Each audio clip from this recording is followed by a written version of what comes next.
आईने हिंदी के एक नए एपिसोड में आपका स्वागत है। इस वीडियो में हम पहले बात करने वाले हैं तेजस मार्क टू प्रोग्राम के बारे में।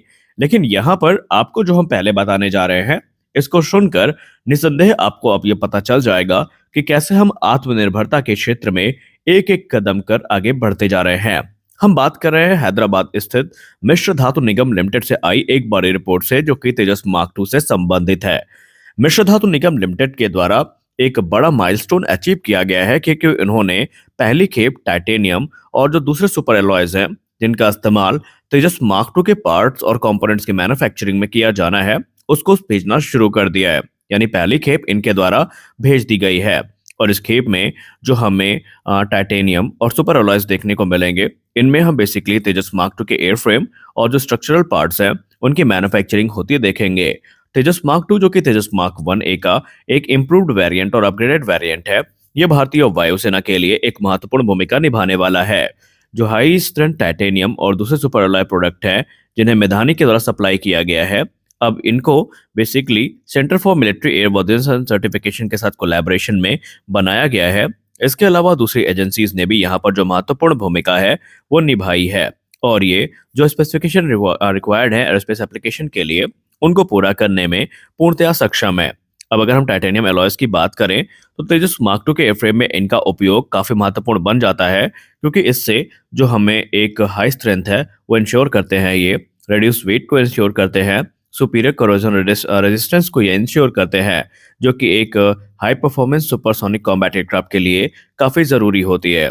अब अगर हम सुपर एलॉयज की बात करें, तो ये अपनी एबिलिटी के लिए जाने जाते हैं और स्ट्रेंथ को मेंटेन करने के लिए जाने जाते हैं। इसके अलावा एक्सट्रीम टेम्परेचर और स्ट्रेस में इनकी जो परफॉर्मेंस होती है वो भी काफी स्टेबल होती है। और यही कारण है कि फाइटर एयरक्राफ्ट के निर्माण में इनके उपयोग को काफी महत्वपूर्ण माना गया है। तेजस मार्क टू, जो कि एक एडवांस वेरिएंट होने वाला है तेजस मार्क वन ए का, ये 2025 में रोल आउट किया जाना है और 2028 से 30-29 के बीच में इसका जो मास प्रोडक्शन है वो शुरू होना है। और इसके लिए मिश्र धातु निगम जैसी जो दूसरी भी संस्थाएं हैं, वो भी अपना सहयोग बराबर दे रही हैं। और इनसे ये चीज इंश्योर हो जाती है कि तेजस मार्क टू एक तय किए गए समय के अंतर्गत ही भारतीय वायुसेना को ज्वाइन करेगा।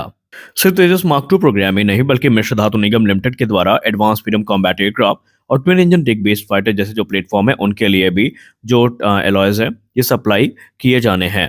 और ये आपको बताते चले कि कावेरी इंजन प्रोग्राम में भी अपनी सहभागिता को पहले ही सुनिश्चित कर चुके हैं।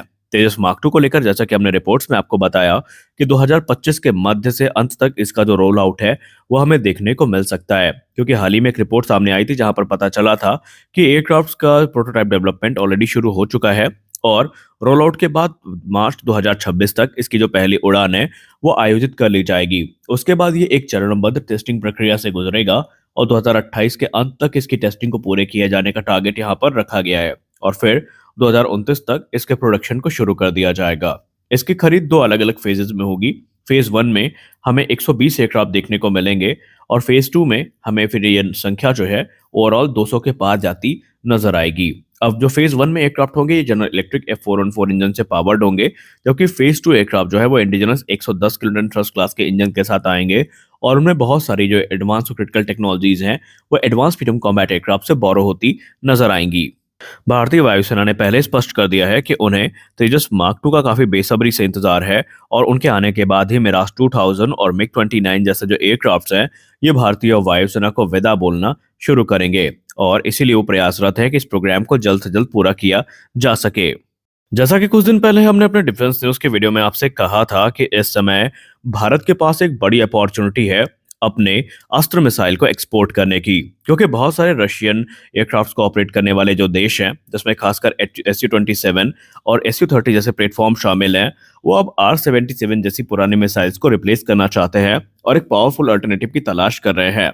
अब क्योंकि रशिया यूक्रेन युद्ध के चलते उन्हें रशिया से कोई खास बड़ी मदद मिल नहीं रही है, तो वो अब भारत की तरफ काफी उम्मीदों के साथ देख रहे हैं। और इसी क्रम में अब वियतनाम का नाम सामने आया है। भारत ने वियतनाम को दिए गए ऑफर को एक्सटेंड किया है, जहां पर वो वियतनाम के SU-27 और SU-30 जैसे जो प्लेटफॉर्म है, उन्हें अस्त्र मार्क 1 मिसाइल से इक्विप करने पर भारत विचार कर रहा है। दरअसल अगर हम वियतनाम की बात करें, तो वियतनाम की जो पीपल्स एयरफोर्स है वो करंटली 10 की संख्या में SU-27 फ्लैंकर्स को ऑपरेट करती है और 35 SU-30 मल्टी रोल फाइटर्स को ऑपरेट करती है। और इन दोनों एयरक्राफ्ट के लिए जो अस्त्र मार्क 1 का प्रपोजल है ये सामने रखा गया है। अस्त्र मार्क 1 को भारत में डीआरडीओ के द्वारा विकसित किया गया है और ये R-77 की तुलना में ज्यादा इम्प्रूव्ड है। फिर चाहे इसका गाइडेंस सिस्टम हो या फिर इसकी रेंज हो, ये काफी इम्प्रेसिव है। अस्त्र मार्क 1 की बात करें तो इसमें हमें एडवांस गाइडेंस सिस्टम देखने को मिलता है जो कि लॉन्ग रेंज से एनिमी टारगेट्स को ट्रैक और डिटेक्ट कर सकता है। इसके अलावा ये हाईएस्ट प्रिसीजन के साथ कॉन्टेस्टेड इन्वायरमेंट में भी जो एनिमी एयरक्राफ्ट हैं उनको डिस्ट्रॉय कर सकती है। ये मिसाइल ऑलरेडी भारतीय वायुसेना के सुखोई 30 MKI में ऑपरेशनल है और लाइट कॉम्बैट एयरक्राफ्ट तेजस में इसको टेस्ट किया जा रहा है। इसके अलावा मिग-29 UPG में ये मिसाइल हमें देखने को मिलेगी और मोस्ट रिसेंटली अगर हम रिपोर्ट्स की बात माने तो इंडियन एयरफोर्स और डसाल्ट एविएशन साथ में काम कर रही है, जहां पर राफेल फाइटर्स में अस्त्र मार्क 1 मिसाइल के इंटीग्रेशन की बात की जा रही है। और इसका मतलब ये है कि भारत अपने पूरे तरीके से जो भी एयरक्राफ्ट की फ्लीट है उसमें अस्त्र को एक प्राथमिक जगह दे रही है, या यूं कह लें ये हमारी एक प्राथमिक मिसाइल बनने वाली है। भारत के द्वारा ऑलरेडी 400 की संख्या में जो अस्त्र मार्क 1 मिसाइल हैं ये लगभग इंडक्ट की जा चुकी हैं और दूसरी मिसाइल्स को ऑर्डर किया जा रहा है। और यही सारा जो ऑर्डर संख्या है ये पोटेंशियल बायर्स को काफी प्रेरित कर रही है कि वो इन एडवांस मिसाइल की तरफ से देखें। वियतनाम की जो करंट फ्लीट है Su-27 और Su-30 फाइटर की, इन्हें सीधा बेनिफिट मिलेगा अस्त्र मार्क 1 के एडवांस फीचर्स से, क्योंकि ये लॉन्ग रेंज में जो टारगेट्स हैं उनको हिट कर पाएंगी। और सबसे खास बात यह है कि वियतनाम की एयरफोर्स इस समय ऐसे मिसाइल ऑप्शंस की तरफ देख भी रही है।